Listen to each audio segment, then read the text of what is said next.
Welcome to our middle of the month Shares a Waffle. It's October 2021, and we've just celebrated our 50th podcast as Walt Disney World begins an 18-month celebration of the 50th anniversary of our happy place.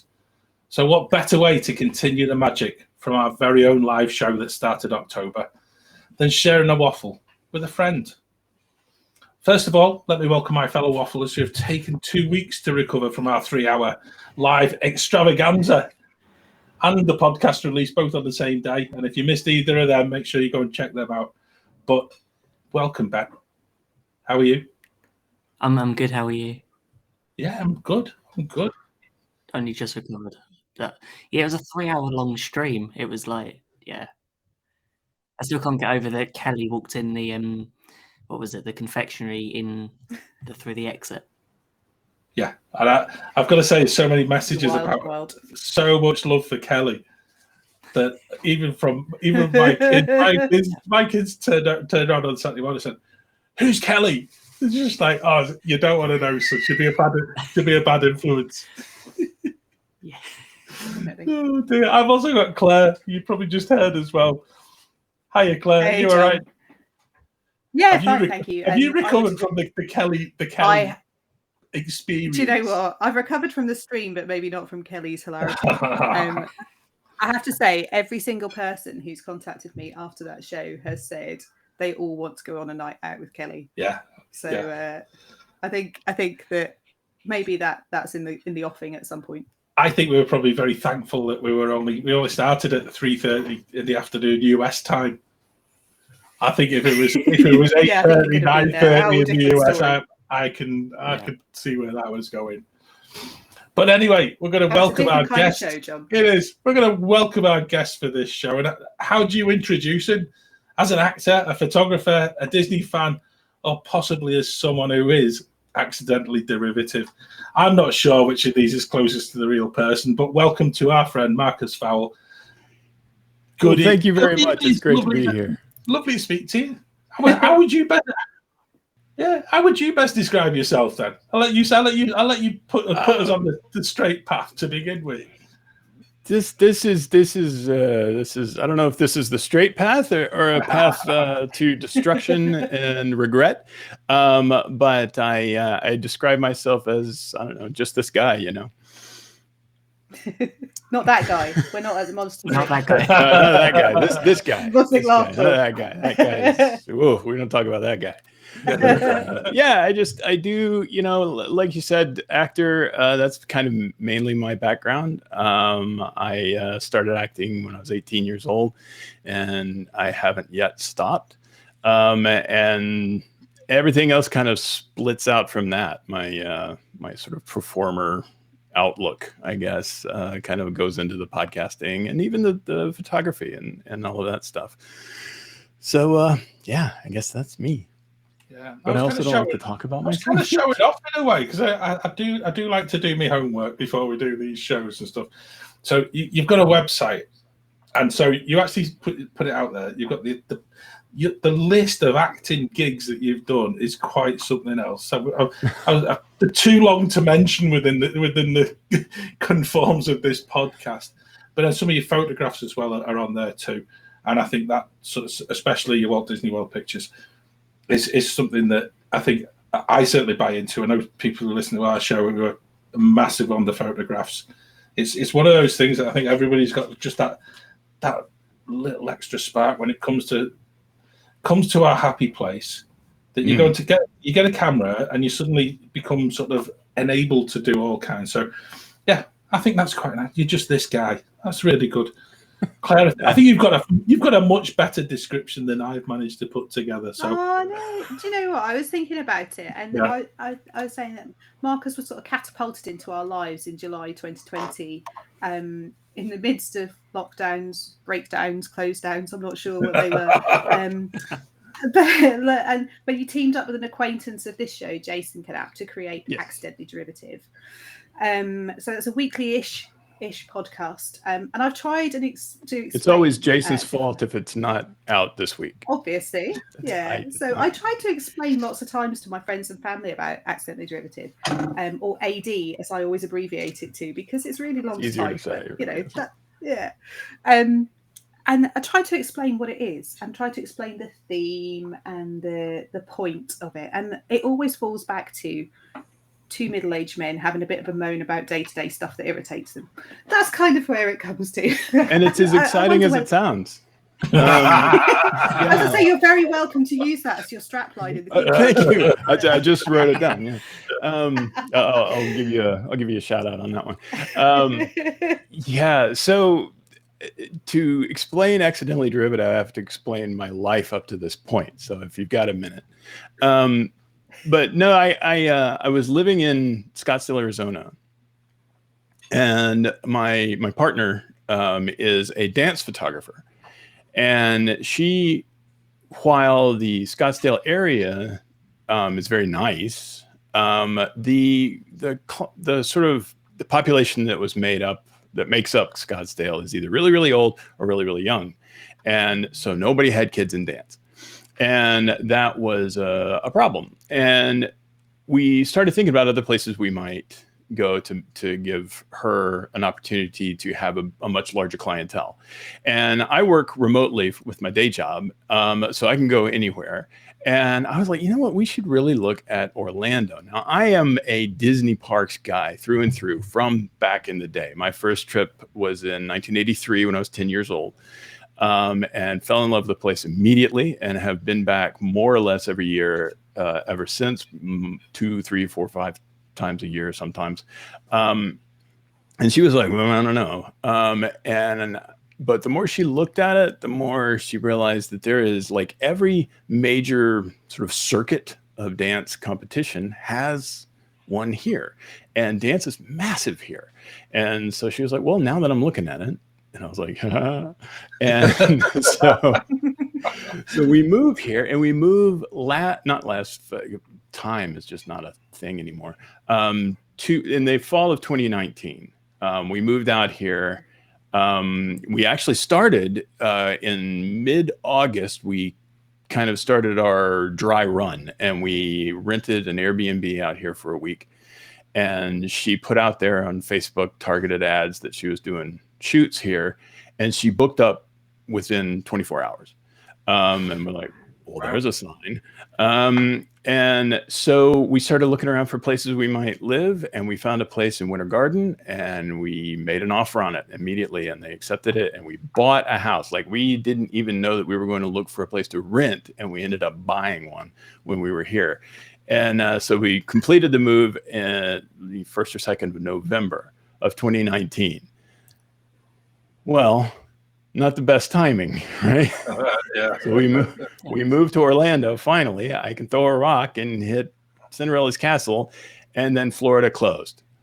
And so that's when, like, just before the lockdown happened, a friend of the show, Lou Mangello, had one of his meets of the month, and I ran into this guy named Jason. Mm-hmm. And he and I started talking, and we were just kind of riffing off of each other and just kind of being goofy. And I just met the guy, and my girlfriend was meeting his wife, like, simultaneously somewhere else at the meet, and this was not coordinated. So she made a date with Michelle, Jason's wife, to meet up for Thai food here in Winter Garden. And then when Michelle shows up, Jason's with her. I'm like, hey, it's Jason. And basically the entire meal was the 0th episode of Accidentally Derivative. Wow. And so I was, so it was twirling in my head for a little while. And at one point I was like, all right, Jason, what are you doing today? And he's like, nothing. I was like, let's get to Morimoto. We need to have a talk about something. And this was shortly after Disney Springs reopened. And I told him, I was like, the thing we do when we get together? He's like, yeah, the thing where we're just talking and everybody else is, like, exasperated that they can't get a word in edgewise, but we're just having a blast, and everyone else is like, that would make a decent podcast, I think. And he was like, okay. And I didn't know that he was going to agree to it because he had just started the after hours thing with Carlos and Colin. And so I was like, I don't know if I want to like butt into his schedule or whatever. And he was like, no, let's do it. And so there it was. I mean, that's how it started. And the first episode is basically just that. It's just us. We don't come to the episode knowing much about what we're going to talk about. If we do, there's maybe a 30% chance that we actually talk about that thing that we were planning on talking about because we get sidetracked rather easily. And it's just a lot of fun. It's a lot of fun, and it has a bit of a Disney, slant to it because we're both big Disney fans, and so it's going to come up. But it's not meant to be a Disney podcast. It's just meant to be a conversation between two guys that, well, one of them's a bit more uptight than the other, but we just sort of discuss things. Disney sometimes because you're sort of both so close to Disney as well. Yeah. So it can remain a bit timely with that kind of stuff. Like I said, before we started recording, I was talking about the one that's going to come out tomorrow. It comes out on Tuesdays when all goes well, and that's 90% of the time. But we talk about the 50th. We talk about us going to see HarmonioUS. We saw HarmonioUS together. The sneak preview when it was last Wednesday. One of the reasons we weren't recording that day, and then he also managed to get park reservations for Magic Kingdom for the actual 50th, October 1st. I, however, did not, so it's a little bit of the Ratatouille revenge there. But I was in Epcot, but yeah, so we can, since we produce pretty quickly, a lot of times Disney news type stuff does leak into there because we're both so involved in that. I think as well, I like I say, I had a look on your website. I love that you're unhealthily proficient in Star Wars trivia. So that's on my actual acting resume. Actually, I actually it's felt there, so they'll ask me about it. At this moment, me and Claire are just going to leave the building, and you and Ben are just going to have a Star Wars face-off for the rest of the show. That would be Ben's dream evening. But Star Wars, Marvel, and everything in between. We're not going to let you away that easy, though. You mentioned you love a Monty Python, Steve Martin, Eddie Murphy, and Rowan Atkinson. So there is a very British sort of flavour to that as well. And I'm sure as our listeners get to know you this month, those intriguing sort of shared insights into the modern life of Accidentally Derivative will have the opportunity to shine through. However, as we digress, I'm going to reel the show back. You've still got our Disney carousel of questions, and we're going to subject you to the same questions that Jason had, that Lou's had. And actually, given the fact that you said you went to the parks as a 10-year-old, I think you've got probably a really good overview on this. So I'm looking forward to this. Okay. It is supposedly quick fire. However, However, we're not called the Great British Mickey Waffle for nothing, because we do like to just have that ability to waffle on a little bit. So if you want to explain your answers, feel free. It's always good. And also, it's an insight into your deeper soul. I think I can put it. Disney preferences. That's the better description. Sure. Okay. Go with your heart. Share your thoughts, and if it's not quick fire, then that's fine as well. So, are you ready? Right. Are you ready? I don't know, but let's go. See, I've built it up now, haven't I? That's even better. That's the biggest build-up it's ever had, Marcus. So, no pressure. Well, I feel honored. You won't be judged by your answers much. Yeah. Well, I don't know that that's true. Right, are we ready? What's your favorite park? Ready. My favorite park. It's a bit bad now because half of it is under construction, but Epcot has always been my favorite. Yeah. A ride that you hate. A ride that I hate. The ride that they took away known as Stitch's Great Escape was my ride, the ride that I hated the most. I don't know what it is now, though, because there aren't many that I think that one overshadowed things enough that once it was gone, it was like, I now love all the rides. So there's that. If that's before Claire asks the next question, I'm going to put a shameless plug. And if nobody's heard the answer that Big Fat Panda gave to that question and the actual response, John Takeri's impression of a 7-year-old English boy. His impersonation is just, every time I listen to it, it reduces me to absolute tears. It really does. So yeah, that's another one for you, Marcus. If you've not heard that, go check it out, because it is just it is wonderful. And I think after that, I think we all think of Stitch's Great Escape in a completely different light. In a very different way. Yeah. Definitely. Well, it needs it. Yeah, I'll leave it there. Totally does. Question 3. What do you think is the most overrated snack? Ooh, the most overrated snack. Wow, that one's a tough one.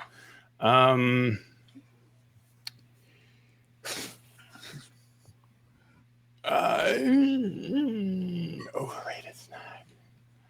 I don't. Well,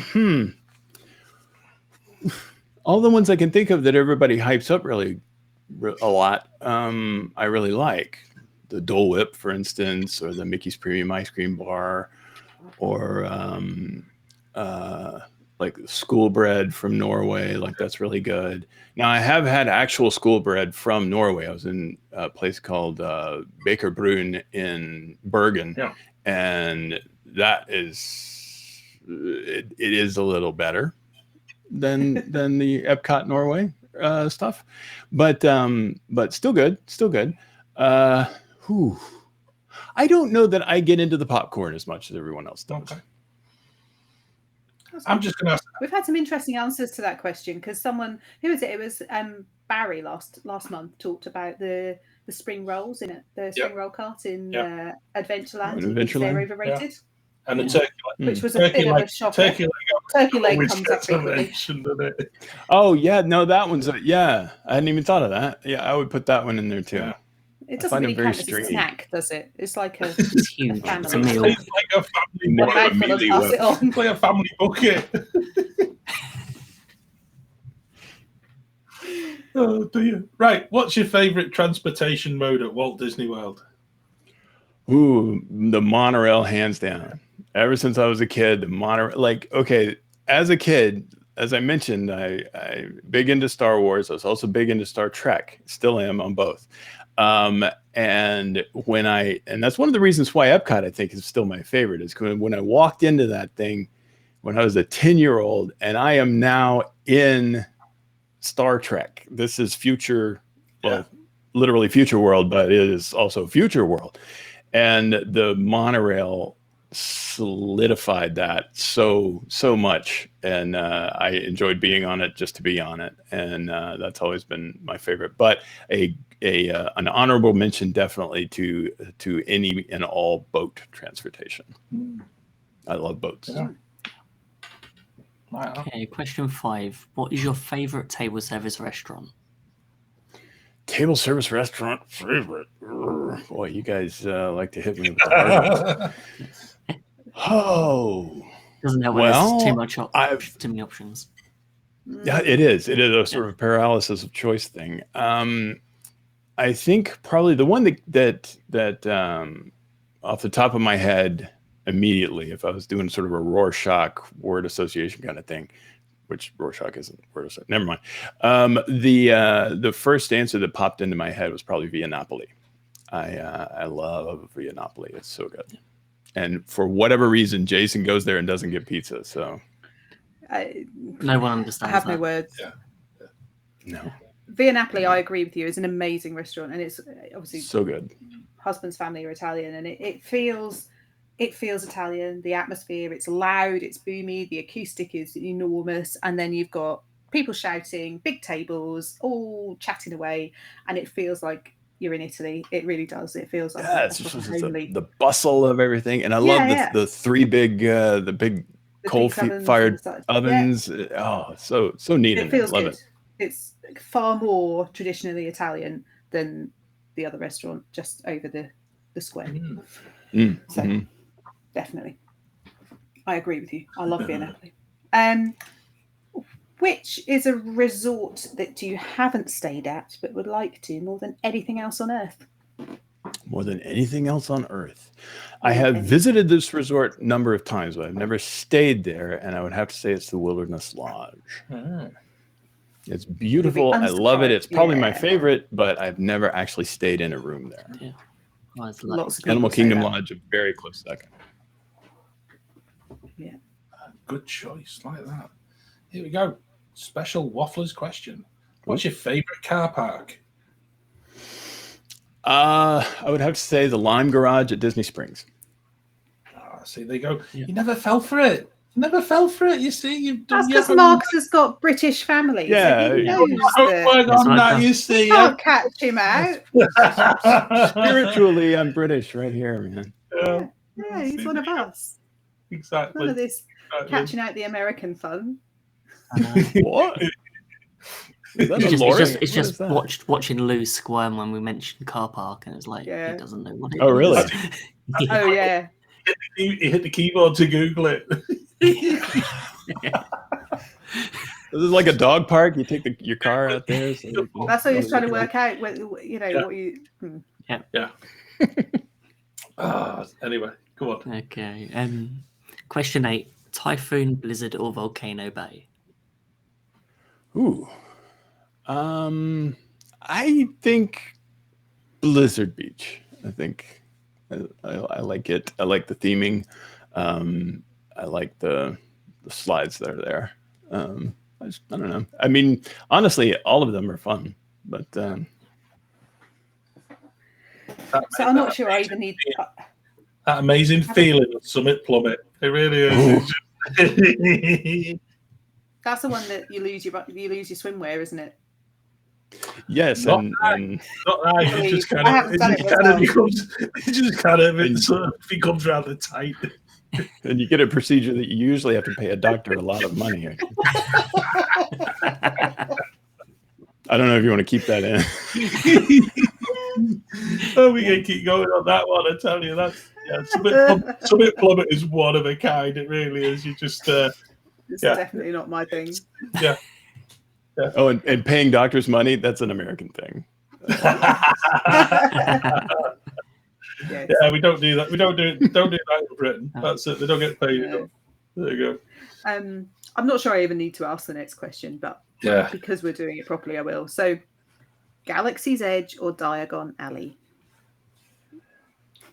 I will say that Diagon Alley is done really well. And in fact, I think that the Harry Potter stuff at Universal is easily the best part about Universal. The second best part is the exit sign. But I have to go with Galaxy's Edge, of course. Yeah, that was kind of a loaded question there, Claire, wasn't it? Next one. Are you an early morning or a late night park visitor? As a person, I am up every morning at 6, like not on purpose. But I love the parks at night.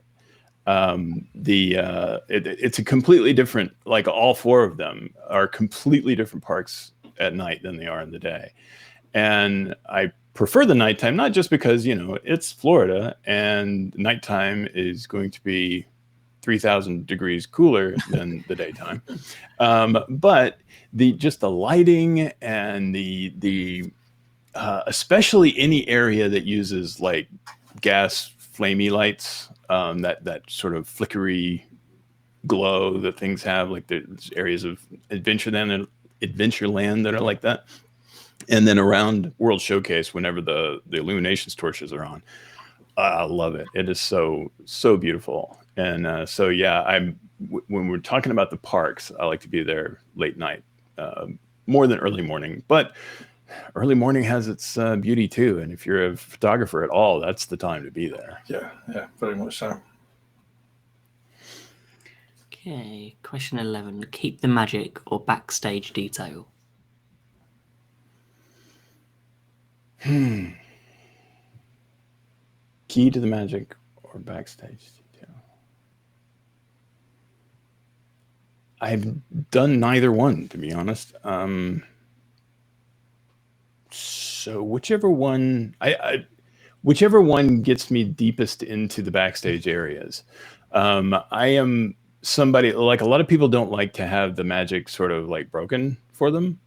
That's not me. And maybe that's part of being an actor and being part of theatrical productions and things like that for so much, that I love what goes into creating a wonderful story that other people observe just from that side.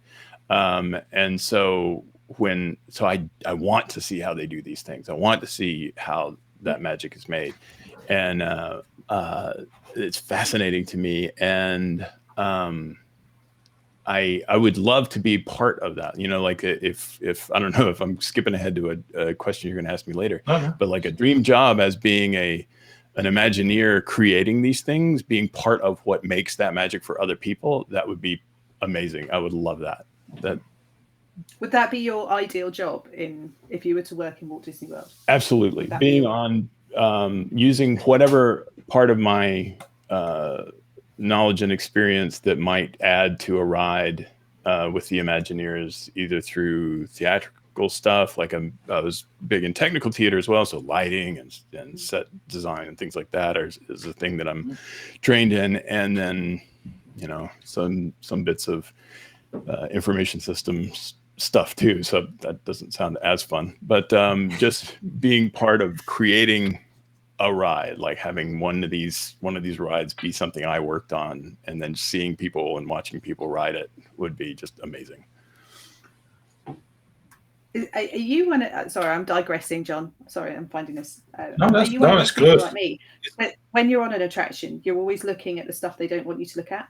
Yes, you're looking absolutely. At the corners that are not. Yeah. Why is that? Yeah. Why is the seat molded in that way? Oh, you don't want me to look over there? Why not? Let me lean around the corner and have a look. Or why is that corner black? I want to see. And go like, you know, when one of these things breaks, right? Where do they put it? Like, oh, there's a little tunnel over there. Yeah. Yeah. You've got to look at all the stuff the Imagineers are purposely directing you away from, because that, for me, is like the interesting stuff. And the how it's created gets hidden away in that corner. So, yeah, I guess you're probably similar to me in that way. Irritating for everyone else who's riding with you there. No, I think it's similar to an awful lot of us, though, Claire, as well. You know, and I think given your background as well, Marcus, it is, you've actually got the credentials. You know, I'm hoping that Bob is listening to this. I'll get Bob to send his number through our website and stuff like that. You know, if he's looking for the next Imagineer to come and rescue Walt Disney World in its year of need. Stop looking. Yes. We found him. Yeah. And you don't have to relocate. I'm right here. Exactly. Sorry. You've got it ready for him. No, and I think that's actually a really cracking answer that you've given, because I think you've really sort of dismantled it to the extent much more than probably any of us have ever managed before. I do apologize for that. No, I think that's don't apologize, because I think it's really given us an insight as to where, you know, certainly some of the questions we can throw at you later on in the show as well. Fantastic. So. Hold your apologies for the next question, because I'm going to ask you who's your favourite other vlogger or podcaster about Disney?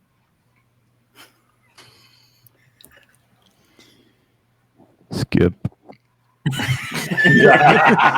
Everybody has this moment of, oh, you can't ask me that. You just can't ask me that. Who am I going to insult least? Well, right.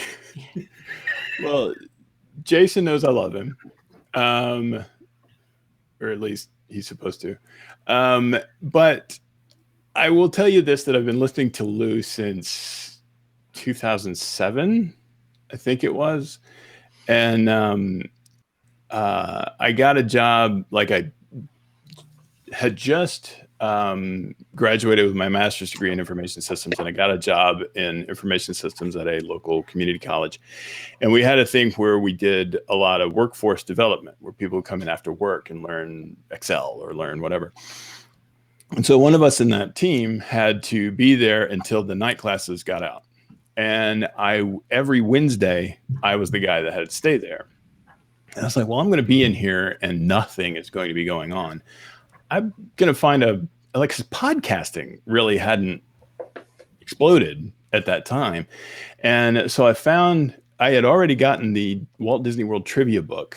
And I saw that he had a site. And so I went to his site and I was like, oh, cool. He does a podcast. I can listen to that. And that'll be a weekly thing. I can sit here and entertain myself listening to this dude talk about Disney. And so I got hooked on that. And I guess just because he's kind of the OG in my Walt Disney World podcasting pantheon, I would have to go with Lou the Man Mongello. You aren't the first person to mention his name in that particular question response. I don't doubt it. He schmoozes a lot of people. They can be like, hey, if they're on there, if they tell you who's your favorite, it's right here. It's me, right? Like, right. Make sure everyone else is me. The next meal is on you. Then yes.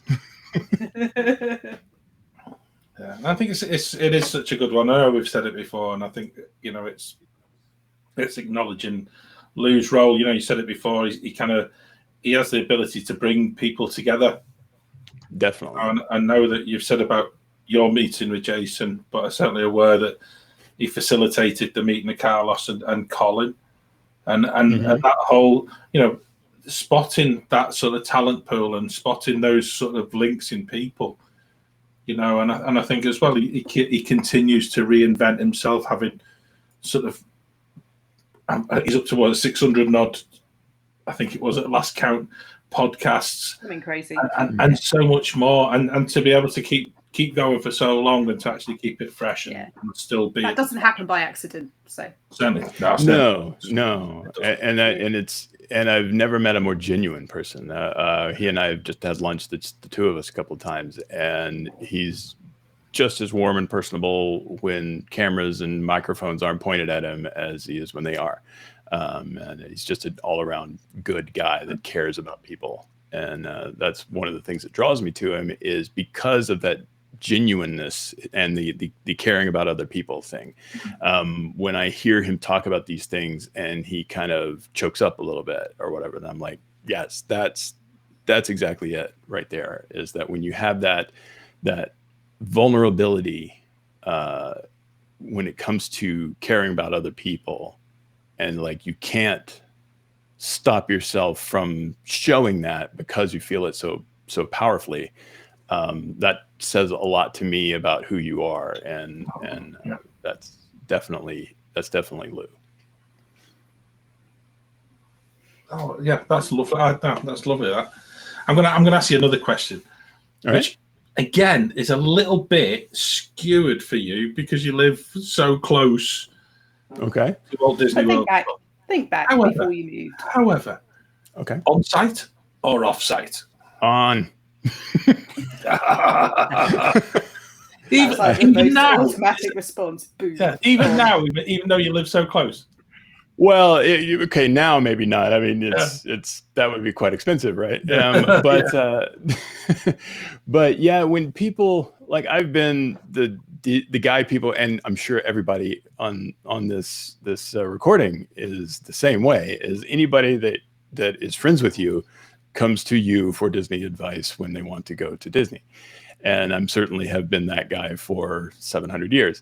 And anybody that says, well, we're thinking about not staying on property, we're going to do an Airbnb or a vacation home. I'm like, what? Why? What are you doing? You're knocking out like half of the thing.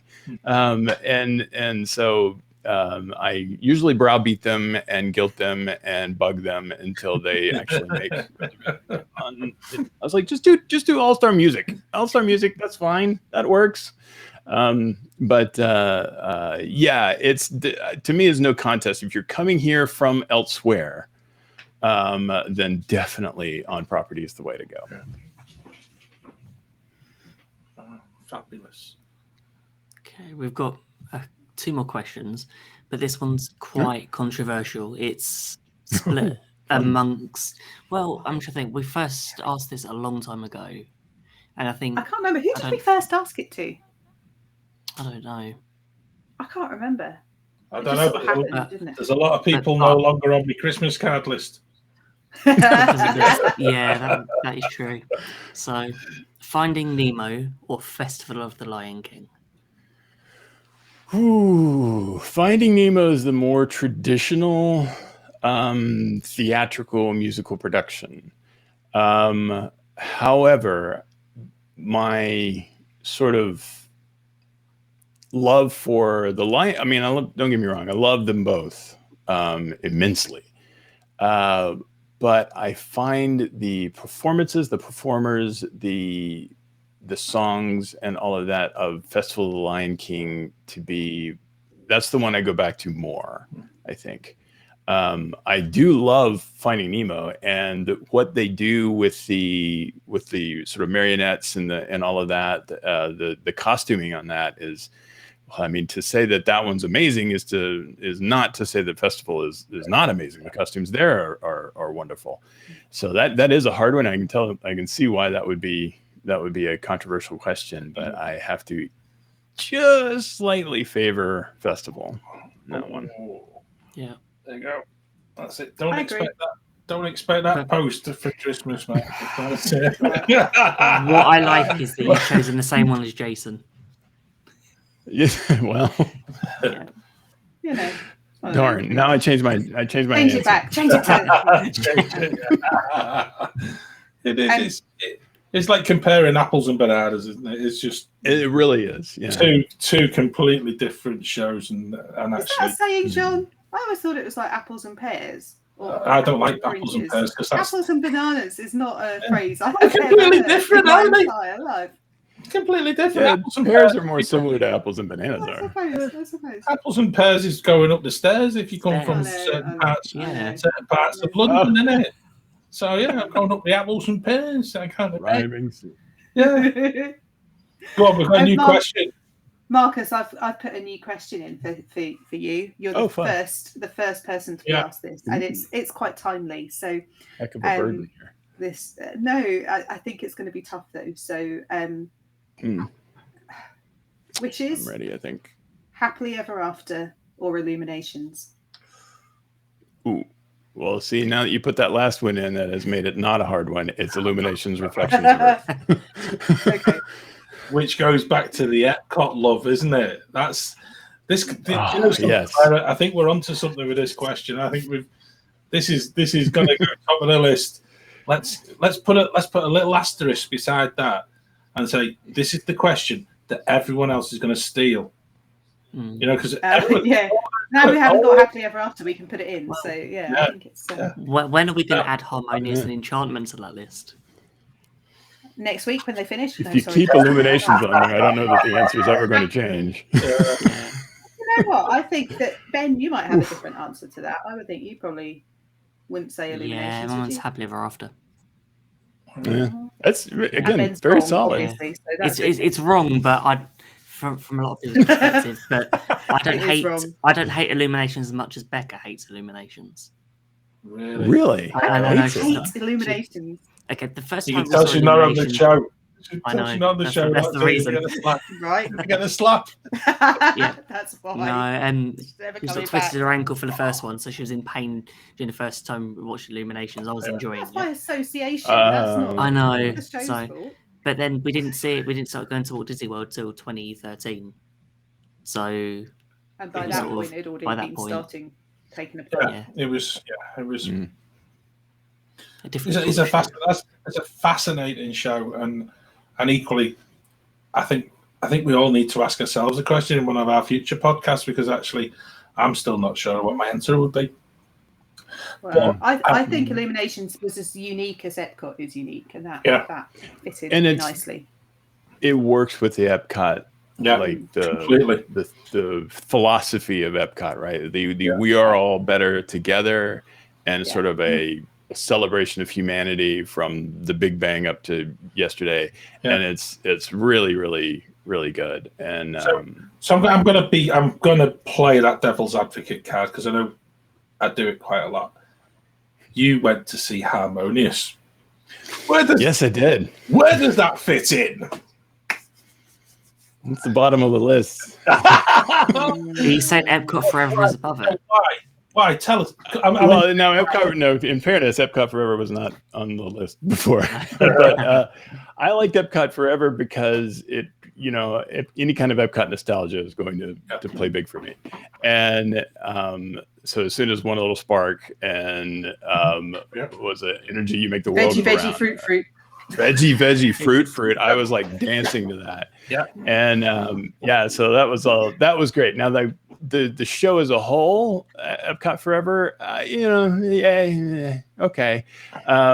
So I gave it, and I mentioned this on the Facebook, but I give it about a 7 out of 10, Epcot Forever, because the nostalgia stuff like knocked it up. It very much was a stopgap show, but Harmonious is, if you want me to get into this, Harmonious is it is, like, technically speaking, it's very impressive. The big Stargate and the giant laser tacos, they're really cool, and they have the screens and they have the fountains and these arms like fold out in the middle and start flapping around and doing fireworksy things and fountainy things.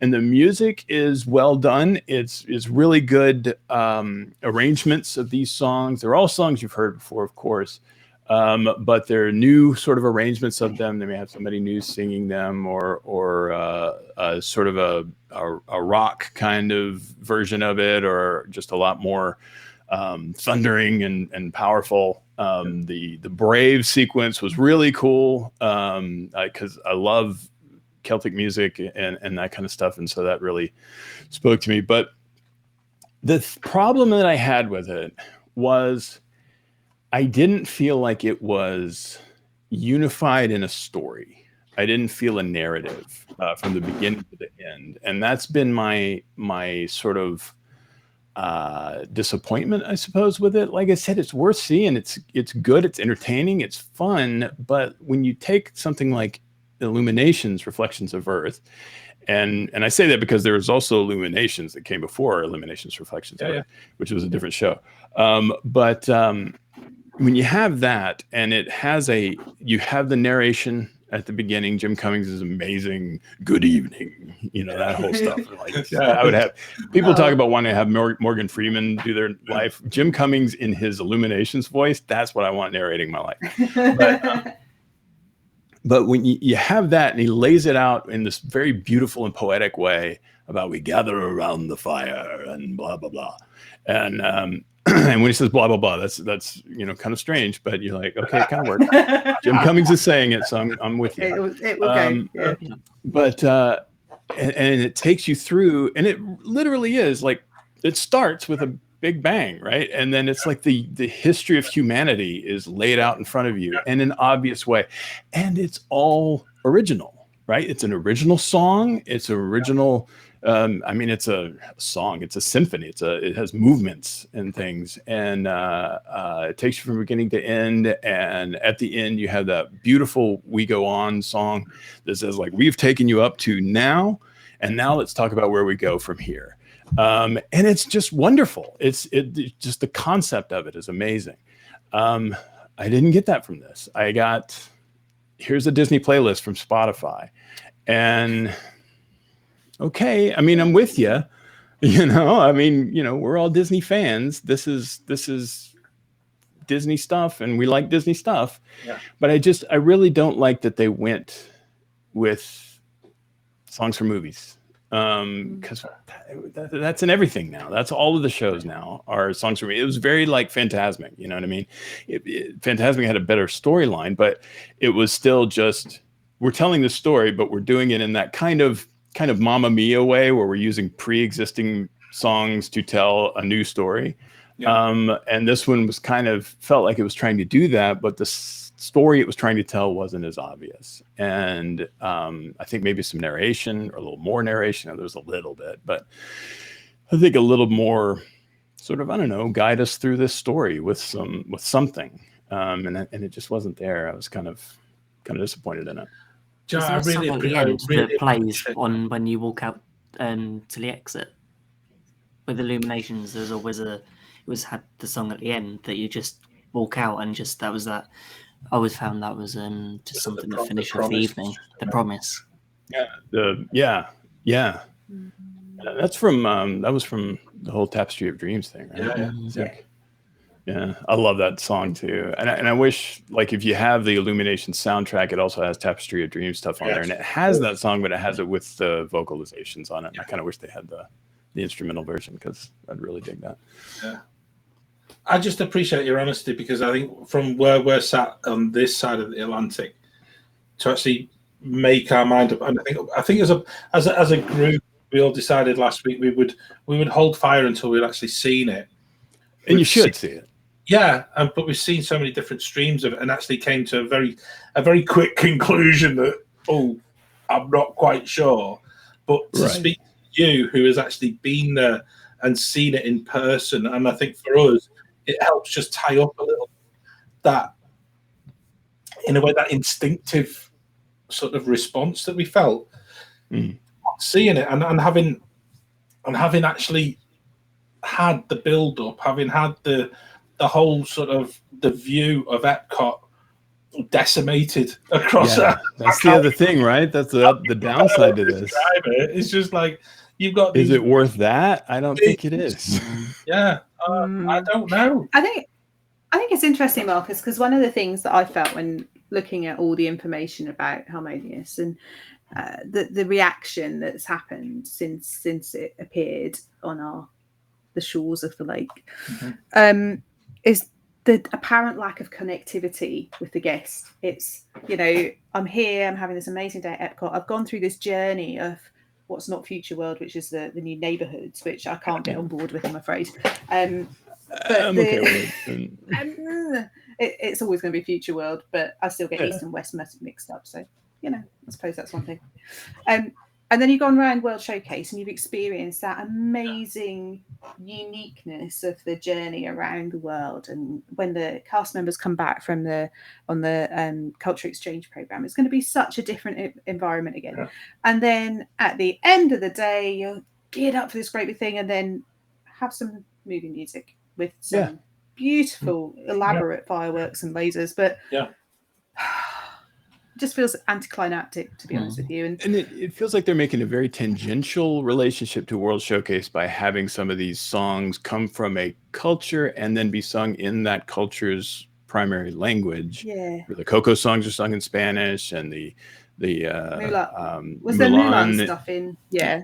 Yeah, it's any Mulan stuff will be sung in Mandarin, but then it doesn't work though, because there's no UK song, there's no German song, so you're leaving out. I've just had a really fantastic thought. What song from the UK would they play? We could have, the Clash. But the thing is, you could have so many. You could have Jim Timmery. You could have. Is that the Clash? London's Calling. Fireworks. Really? That's the whole lot. Just put Bohemian Rhapsody and we're done. What would you? Well, that's 7.5 minutes. The world is long. flooding, and I live by World Showcase. That's not a bad plan. That makes it a bit longer. Yeah, that's a great. They could have got Sammy to sing the Brave stuff. No one would understand it. I was thinking, like Brave was in there, but I mean, I guess that works for the UK. But from the stream that I watched, what I found was frustrating was a lot of the stuff that I've seen in Happily Ever After. And it's part of that, like Brave, and it's like, well, you just copied it from there to there and just put it in its native language. There's no. That's exactly right. It didn't feel unique. It doesn't seem a reason why I would go and see it specifically, just because I've got those songs on my phone that I can just listen to. I know I was in a different language. It just doesn't feel like there's a story or anything tying it all together. Exactly. So had they gone round World Showcase and attached a different song to each of the countries, which was also not obviously no. As well. But had they done that, that would have made more sense. I just don't understand why you've got this beautiful facade laid out and you don't use it. That makes no sense. The first Illuminations did that, where they had that. It was just that blue sphere in the middle, right? Yeah. And one would be illuminated, and they would have a song from that country playing, Yes. and then another one would be Illuminated, have a song from that country. I mean, it's a little cheesy and kind of on the nose, but at least it was a direct connection to World Showcase. Whereas this is just sort of like you're supposed to infer that since it's in non-English, that this is about World Showcase. And that's, I don't know, that's you're trying to carry a lot of water with that bucket, and it's not a very big bucket. That's someone sat in an office to me who's trying to placate. It feels designed by committee. It really does. Boxes. And actually, if you'd have had somebody who stood night after night after night and just with an iPad and just ask questions, but watched Illuminations and actually bought into that whole feeling from when all those torches around the lake were blown out. It held you completely. There's no moment like that. It wasn't the fireworks. It was just that moment of absolutely from that the moment of silence. That was the difference. Just incredible. Silence, and that you was tingles and the hair stand. Yeah. You know, like there's no moment like that. There's no goosebumps moment in this in Harmonious, and it's exactly like Ben said, is that. You've heard all of these songs before. Yeah, okay, they're a little different. They're arranged a little differently, and they're played very, very loudly. But you know what am I getting out of this that I don't get out of a Spotify playlist? You know, it's not much. Yeah. It's Epcot Forever. At least when it first started, you had Walt's voice. Yeah, you had that. You then had One Little Spark. And you had things that just. Here. I just don't get why they. That connected the Epcot story. I think that's the bit for me. Is it feels like you could pick up Harmonious and put it in any park. You can, if they would put it in like a lake somewhere. We got plenty, and have people go to it, and it's the thing that you're going there to see. It would be great. It would be fantastic. I know where they should put it. Animal Kingdom, because everything else that goes in let's not talk about that. The kite tails. That keep collapsing and falling. The wind that seems to be causing them some issues. Yeah. But that was the other frustrating part of Harmonious is that this has been built up to be the 50th anniversary super show that's replacing Illuminations, and we had to do so much stuff that we had to make up another show to give you while we were preparing for this other one. And something I was pointing out to Carlos and then when we were watching it on Wednesday was that we had this show at Disney Springs for a while that like made use of like coordinated drone technology and stuff like that. And I had always assumed that was a test run because it was only there for like 3 weeks or something. I'm the same. That must be what's going to be in the new Epcot show. Yeah. And I remember seeing patents for drone fireworks, and it's just like all of this stuff it has Disney. Do you think that COVID's meant they've had to pay back and cut costs, and actually that's what they had planned? Maybe I hope that's what we've got. Yeah. They've gone. Let's make the use of the Stargate and the tacos as much as we can, because actually they can't do the rest of it that they would wanted to. And that is a thing that Carlos brought up that I hadn't really considered before, is that the Stargate and the tacos, and I love that that's what we call them now. Everyone calls them that. The Stargate and the tacos are just a stage, right? To put it in acting terminology, it is a venue on which you can do mini shows, and hopefully they will, right? Hopefully they will think about it. They'll sit in the corner and think about what they've done, and then come up with something new and something amazing that will utilize those exact same things and make it worth having them in the middle of the lagoon screwing up your view. And you're like, well, they're a big honking eyesore right now, but wait till tonight and you see the show and you'll be happy to see it, because right now that ain't it. Maybe next year, 2022, is the 40th anniversary of Epcot. Maybe they'll have a word with themselves and sort it out before then. Yeah, maybe so. Here's hoping. An update for the 40th of Epcot, where you bring back Illuminations. Thank you very much. You had to tell me that it was the 40th anniversary of Epcot when my first trip was during its first year. Wow. Oh no, I'm so sorry. The autumn of life. But But again, I think Marcus as well, and trying to move us on as well. That first visit as a 10-year-old, Mhm. you know, I think what we've often talked about is our Disney journeys. You know, I was very late into getting Walt Disney World, and I've said it before, I was very lucky I didn't get that chance to go to Epcot when it first opened, when my parents and my brother did, because they've never been back. They've never returned, and yet Really? I went. Yeah, they did it in a day. That was it. They did Magic Kingdom, Epcot in a day, sorted. Both of them in one day? Done that, ticked it off the list. We're out of here and stuff like that. And they just don't get it. They've never got it. And yet, when I first went, I was fortunate enough to be able to soak it in and actually got it. But I was, it was a little older than being 10. So for you, as a 10-year-old, why does that love still sort of resonate so much in your life, in the fact that you've moved closer to the place, having been, you said you've been like 2, 3, 4 times a year. How does that happen? Well, I don't. As a kid, it's kind of easy, and like I said, I was a massive Star Trek nerd. Still am, but I can hide it now a lot easier, and people don't see it. But at the time, Epcot, like Future World in Epcot, is what spellbound me when I went there. And Horizons was not running yet, and neither was the Imagination ride, although Magic Journeys was playing at the Magic Eye Theater. But even then, and like, they haven't even broken ground on Living Seas, I don't think. But even then, just like riding Spaceship Earth and riding World of Motion and even Universe of Energy, which everybody else is like, ugh. I was like, my eyes were like the size of dinner plates, and I was like, this is amazing. And I don't know.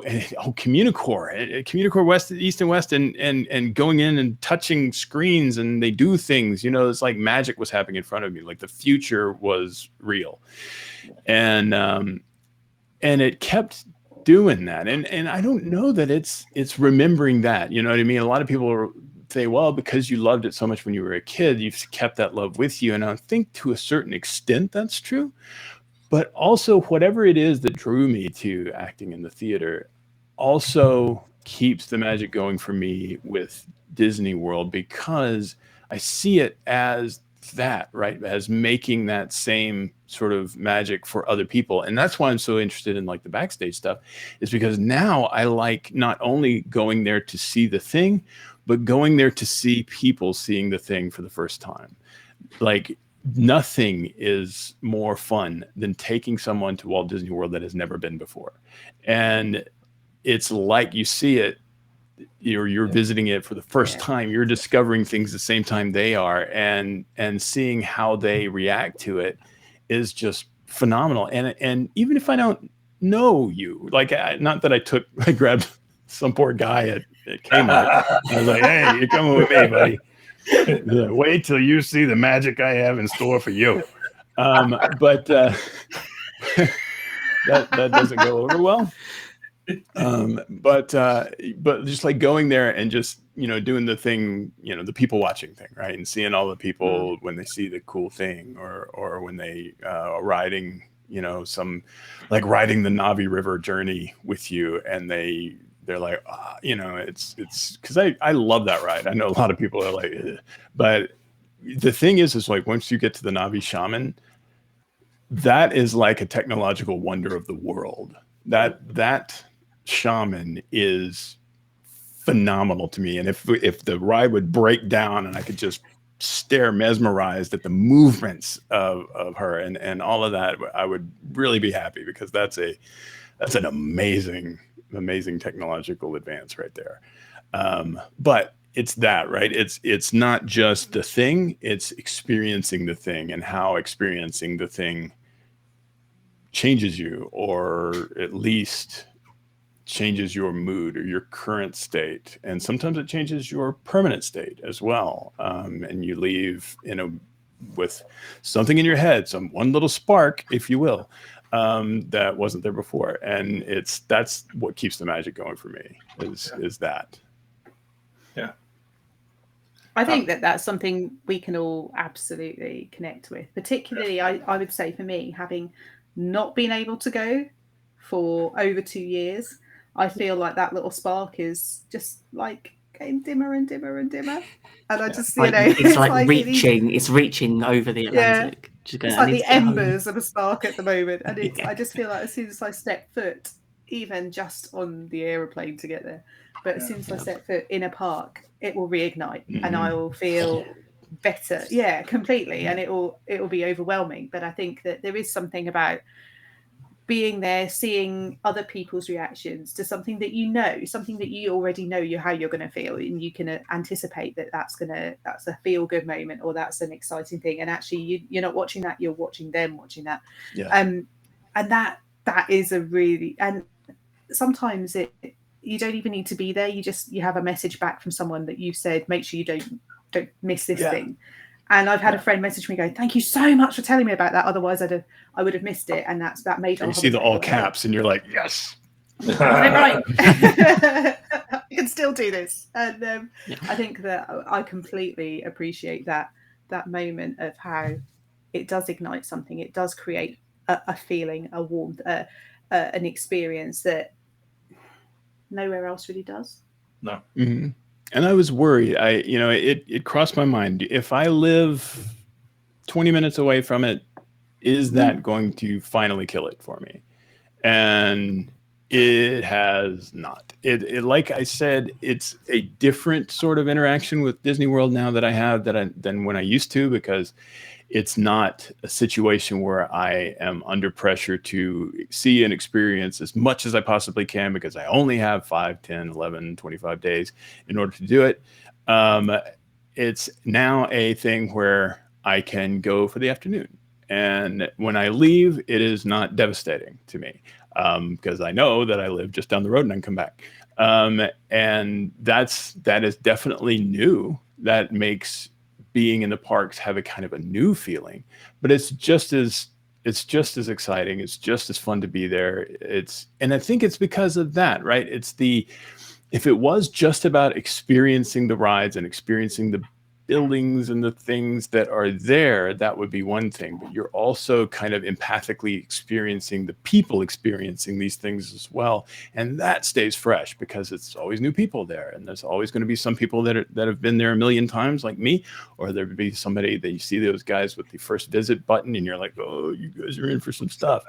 And that's the part that keeps it fresh, I think. What a great way of describing it. I like that. I think as well. I think I even got this in the very start of the show, and I tried to describe the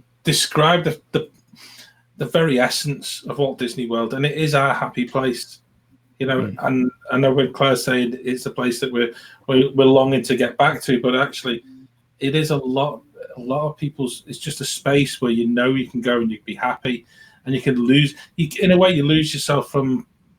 I don't know if it's the realities of life or whether it's just the fact that you get into the park and you can just be yourself. It's just you're just completely lost within the magic, and you're completely lost within the fact that you want to be first in the queue for a flight of passage. John, I think you become more yourself when you're there. I think it's I think it's the opposite. Totally. I think that I become more me when I'm there as opposed to anywhere else. When I'm at work, when I'm whatever. It's an act. You in the morning I get into work and I put on my work face, and that's not me necessarily for like the rest of my life. Real me is how I am when I'm walking around Epcot with a Grey Goose slushie in my hand or whatever it might be. That's my personality. That's how I feel comfortable, and the rest of it is the act. The rest of it is the carrying of that. That's one of my favorite things. One of my favorite things to witness in the parks is the family that has the angsty teen, and they're like, maybe they're wearing all black and they're like very much too cool for all of this stuff, and seeing them break, seeing something happen that makes them stop or gape or just for a second forget that they're too cool for all of this. I love that so much. Yeah. Yes. I saw that. I said you were on the Peter Pan and you loved it. You can't take that back. I witnessed that. Yeah. Saw you waving at Tigger as he ran past. Yeah. All of that you didn't stuff. think I saw that, did you? Yeah. It's So okay. many You can magical listen to The moments as Cure. well. I was saying we totally. were there in I'm trying to think it was 2019 in November with some friends, and then we were there. They brought their 3-year-old, and it was the first time they'd all been to Walt Disney World. So it was just for the whole 2 weeks, just seeing those magical moments from meeting characters, just walking down Main Street, seeing the fireworks. It was amazing. And it stays as a kid, and it probably goes back to the original question. In some respects, it stays with you forever. You know, I've got my kids are kind of grown through that whole sort of teenage years, and actually they know fine well that if they were that teenager who was having a strop, and they wouldn't be invited on the next trip. So actually they know better than to do that. So, but as a family, you know, when you're getting towards sort of mid-afternoon, and you've got like sort of 7-8-year-old who's having an absolute strop, and a family that are just self-imploded because they woke up too early, and they're trying to eke out far too much park day and all that. And even my kids just turn around to me now and go, "Happiest place on earth." I've no idea who they first heard that line from. I've no idea, but actually and it's whoever he is at first, and it's just like, but it goes back to the teenagers having a strop as well, and the kids are brilliant.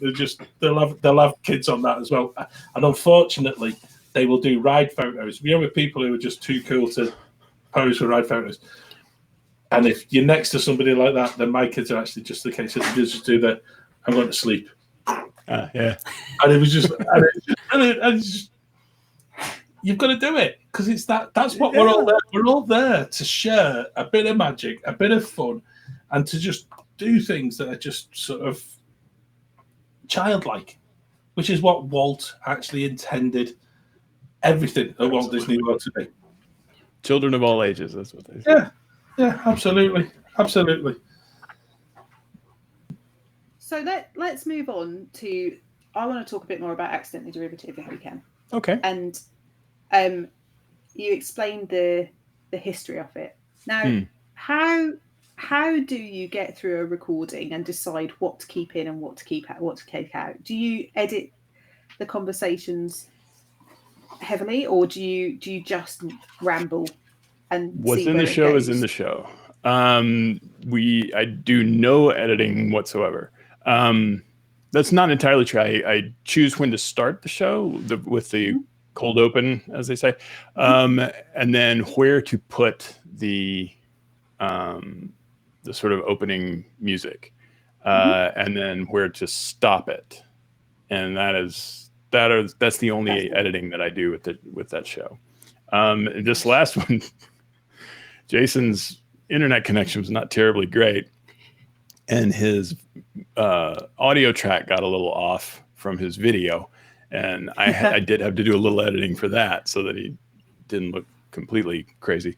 But other than some kind of bizarre situation like that, I do no editing. Or if one of us accidentally curses, then that's when I bring in Spoiler Patrick. No, not Spoiler Patrick. Blooper Patrick, excuse me. Spoiler Patrick is going to be something later, probably.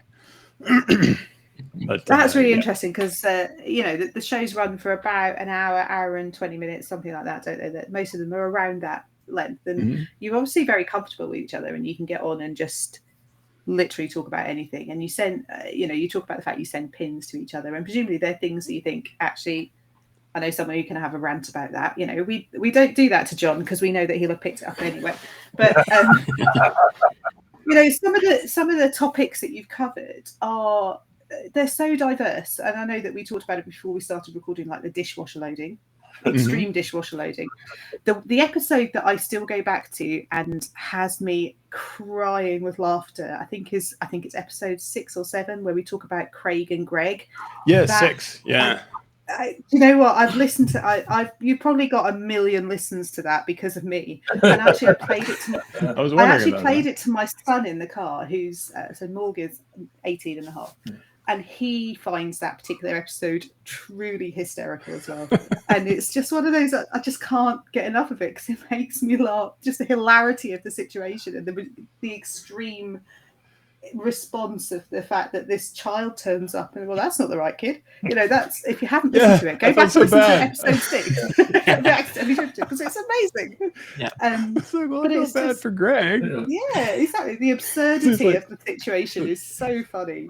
Because I also know how horrible Jason's poker face is, so I can only imagine the look of like utter disappointment on his face when Greg walked through the door.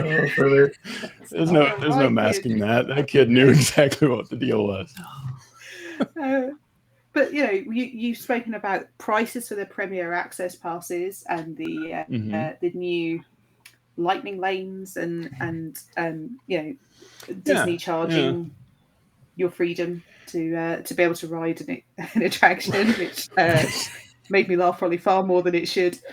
To British TV, and then the whole Starch Madness series, which everyone was invested in. Let's face it, we all loved it. I was slightly disappointed that we couldn't buy most of those snacks over here because I probably would have joined in. The only thing we could get the salt and video crisps and the Twiglets, which are obviously a favourite. So. Yeah, when I was up to my eyeballs rendering that virtual set, I was like, I am never mentioning something like this on the show ever again. The set because it was like this offhanded bit we did, and I think like one of these single-digit episodes, and it just snowballed into some kind of craziness that had both of us in my garage with a lot of green, eating snacks at a camera, but it was fun. You know, it was a lot of fun, and bringing in the public as well to vote and tell us which way to go, because we didn't know going into the championship. We didn't know which one was going to be there. Was it going to be the mint Oreos or the peppermint bark? And so we had to shoot 2 championships. And you know, depending on how people voted, which one did we put up? You know. Did you not just feel ill after the shooting of each round? Did you not just sit there groaning?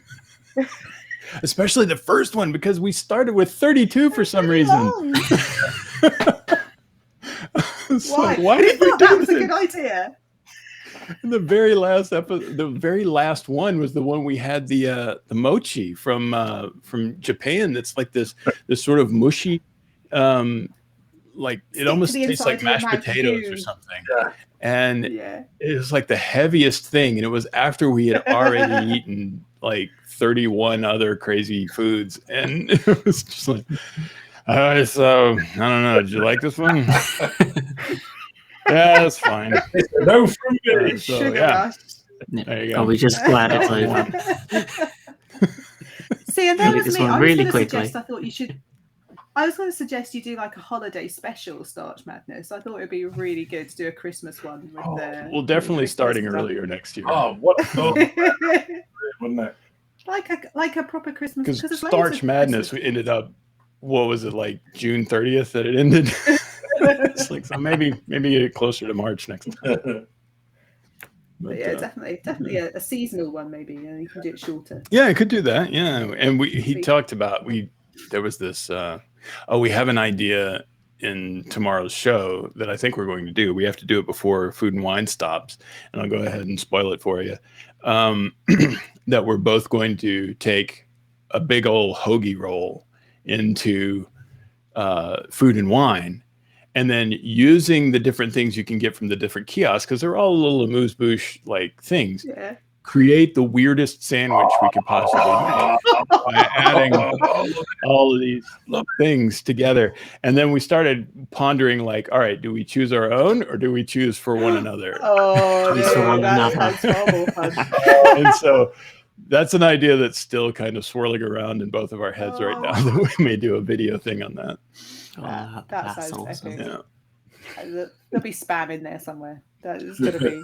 If somebody's got spam, Hawaii I'm always has spam. definitely throwing that at Jason. You put, That's right. Hawaii has spam. That's right. It does. Write it down. Remember it. Yeah. And he loves that yeah. lobster mac and cheese. And then It's like, why would you put lobster in mac and cheese? You can't taste the lobster. You're just tasting the cheese. Mac and cheese. And I'm sure there's hot raclette cheese over towards Germany that you could just pour over top of everything. The number of cheeses that are there is downright irresponsible. That sounds like a great idea to just make each other. We're really thinking about that one.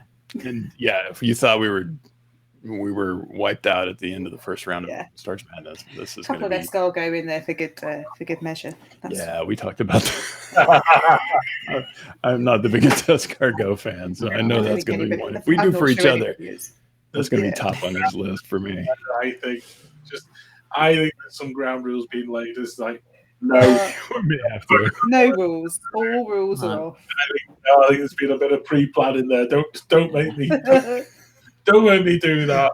Really, no. Tell me which end they are. If we get out there in November, I'm sure he's already got the book, and he's like, right. Do what? Claire, if we get out there in November, are you going to give it a try?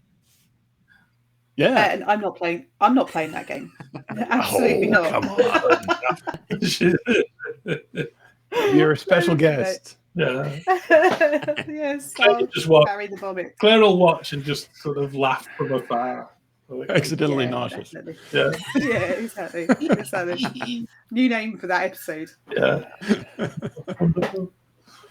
Okay, I've got a question. So after all discussions in our recent shows, we've also asked our guests to imagine you're hosting a dinner party. So you have one guest of honor, already assigned to their seat, Mr. Walt Disney. You can invite 5 others to the meal. Those can be any character within parks, films, any Disney World, so MCU, Star Wars, Pixar, all included. Any cast member or Disney personnel employee, dead or alive. So who are you inviting over? So we've got Walt Disney as our guest of honor, and I've got 5 slots. Yeah, 5 seats. Is that right? Okay. And any character from a Disney movie, including all of different the franchises. Options. Yeah. Or cast members or employees. Imagine it. Yeah. Alive. Anyone. Well, depends on my mood that day, I think. But the definitely I want Joe Rohde there. I think that guy is if anybody is, an Istari wizard from Lord of the Rings, it's him. Let's see. Would probably want. It's going to have to be like a bouillabaisse kind of thing. It's like if I went all Joe Rohde like people, then that would leave I will have missed an opportunity to also have like Steve Rogers there, which definitely needs to be there. Wow. And then so that's 2. We got Joe Rohde and Steve Rogers. So no category apparent. Let's see. Definitely Luke Skywalker.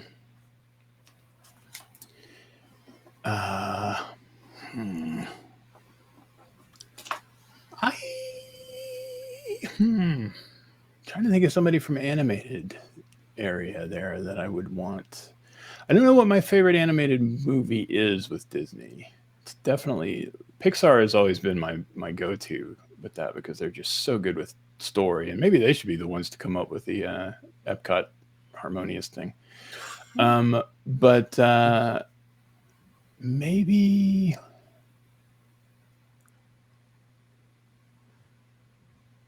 I think Elastigirl, just because I love Holly Hunter's voice and just hearing her talk about stuff would be great.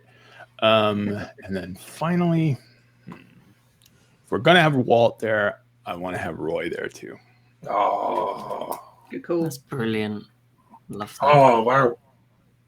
We've had some really interesting answers to that question. It's really tough, isn't it? And it's when you open it up to all those people. Yeah, wow, it's dead and tough. alive. It's like, wow, this is insane as to the options. So I think that sounds like a great dinner party. I think Carlos choose like some of his family. Be incredible. Oh, yeah, that's Carlos sweet. had his dad there, and then Yeah. Jason was serving the drinks. So it was nice of him. Which, you know, I think Carlos, yeah. Do you know what really strikes me is that the selection becomes very, very personal to every single person who answers that question, and it's such a fantastic, you know, what would you pay to actually have the ability to sit down and actually experience that, and just, you know, to have Roy and Walt sat at the table. I don't think many other people, apart from probably Joe Rody, would have much of a conversation to share, because everyone would just be transfixed, right, as to how that dynamic around the dinner table would work. It would fascinate me. It really would. And then you've got two heroes as well, because you've got Steve Rogers and you've got Elastigirl. So the dynamic of that conversation would be quite interesting, I think. And Skywalker as well. And if it was just Walt and Roy, like you say, what would you pay? It's like whatever my bank account balance is plus whatever credit limit I have on the rest of my credit cards. That's how much I would pay, simply because I don't have the ability to pay more. And if I did, I would, because that would be amazing. Yeah, I'd still love to throw Joe Rody into the mix as well, because actually to see his vitality and his sort of verve and what he brought to so many different rides and so many different parks at Walt Disney World, and for that talent to sort of no longer be part of the Walt Disney World company, it seems wrong. It does in some respects. I wonder how long he's going to stay away. And really someone's got to pick up the mantle as well. Someone's got to take have the leadership had role. Apprentice or something. Yeah. There's got to be someone who's going to pick up that leadership role in terms of driven Imagineering. But we just don't know who it is yet, and it's. I hope that they keep themselves hidden, Claire. I think that's the issue. No, but you know, but this is the thing, John. I really hope that whoever it is, whoever he's mentored, whoever is there with the ideas and the promise of something exciting, is given the opportunity to do what Joe was given the opportunity to do, because that is a way of moving forward. That's a way of developing and creating new and exciting ideas, rather than being held back and things allowing to stagnate. Right. That's maybe they my should be in worry, charge of doing the fifth park. Yeah. I'd happily if they're in charge of HarmonioUS, to be honest with you. I was going to say exactly. Start small and then, it needs someone who's not sat behind a desk, who's ticking a list as to what is being expected by management. It needs someone to come up and have the drive that Joe Rody had. It's about the heart of understanding that's exactly it. Well, that's what Walt and Roy started with. You know, they kicked against the bankers. They kicked against everyone saying it's Florida, you can't do it. They kicked against, and at the moment we've got a lot of people who are just sort of let's not rock the boat. Let's not do this. And people, there's good reasons why though at the moment, and I think you're right, John. I think that there are people who are probably there just waiting in the wings, ready for the right moment to step forward. I just hope that it comes soon. I hope it comes soon, because otherwise we could be in a bit of a dip. But you know, things move forward, things change. Well, it's like what Jason and I were saying about Jon Favreau, in that if they know what's good for them, they say, John, what do you do?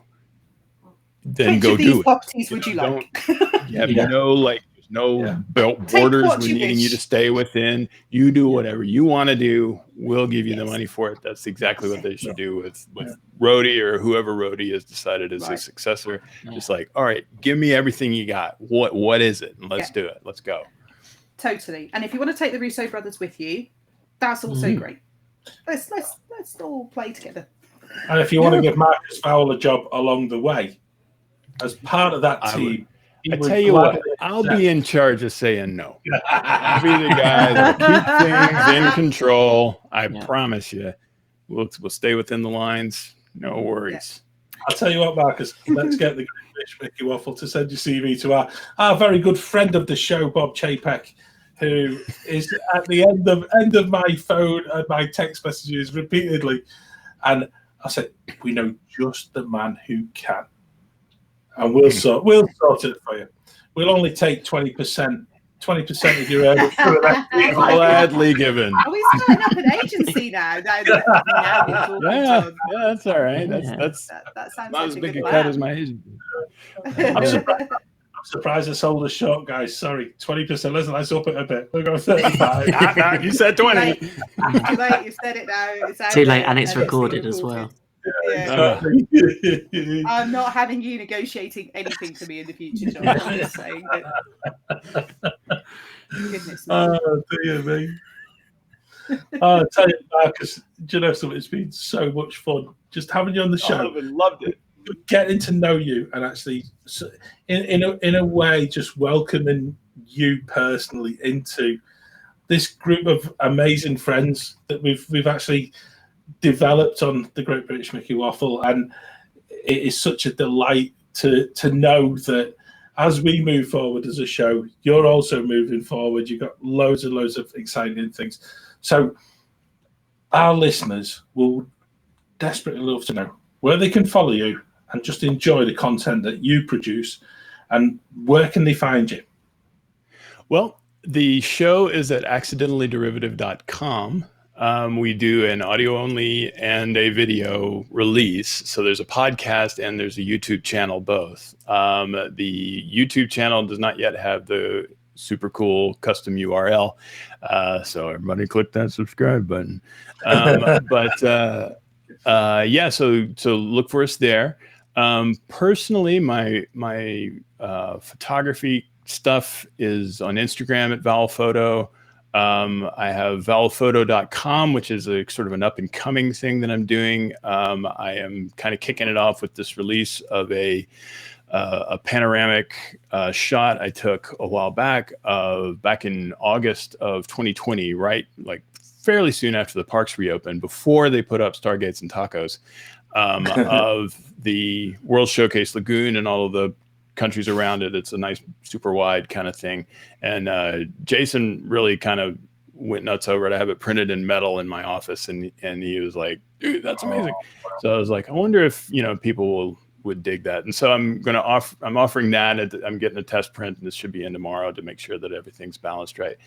And then that'll probably go up on Wednesday. But vowellphoto.com in general is going to be a place where I'm going to start showcasing a lot more of my photography, particularly of the parks, since they're, right over there. And it's coming that time of year where you can get over there and the skies are real interesting and the sun sets at a reasonable time, and that kind of stuff. So hopefully that'll be exploding more. My just general information about me as a performer and a person is at marcusvowell.com. But if you're interested in my resume, you can go and I got to pull a knife on James Franco, and that was fun. But yeah, Vowell Photo on Instagram, Accidentally Derivative on Instagram. And I guess that's it. It should be. That's way too much as it is. So yeah, there you go. No, excellent. And as well, I think once your photograph stuff takes off, we can get you back on the show, or we can talk photography only, which Definitely. is an even bigger one as well. Because I know we've got listeners as well who are massive photographers, and they really, I think they're crying out for us to do a little show. It might even be a Wednesday show on our Wafflers Wednesday. We can talk about photography. I think that's photographs and things like that. So yeah, that's a shameless plug for our Wednesday show, which is live on their Facebook and YouTube. Definitely, yeah. That was seamless, John. I'm just seamless rather than shameless. I was about to say, did you say shameless or seamless? You never know. You do know. You never know. But can I just say, thank you so much. It's been thank you. I honestly, I was surprised when you guys asked me on. I was like, "What, me? Why?" But I'm really humbled that you guys wanted me on the show, and I thank you very much for that. No, it's been absolutely brilliant. It really has. And all I'll end with just saying, I'll just thank for everyone for listening. Everyone knows that we're on Facebook, Twitter, Instagram at GB Mickey Waffle, and also a YouTube channel, which is the Great British Mickey Waffle. Get in touch with us by email at waffleon@gbmickeywaffle.com, and all the usual podcast platforms, on which Spotify, which I do believe, Ben, are doing us a nice little bit at the minute where we can interact a little bit differently than we have in the past. We've got we can put Apple polls Podcasts and questions and everything on Spotify now, Q&As. Yeah, which sounds rather good. We've got Apple Podcasts, Amazon Podcasts, the whole lot. And I won't say it because every time I do say it, my Alexa goes off. So just say, Alexa, play. What do you want me to play? Ta-da! Alexa, play the Great British Mickey Waffle.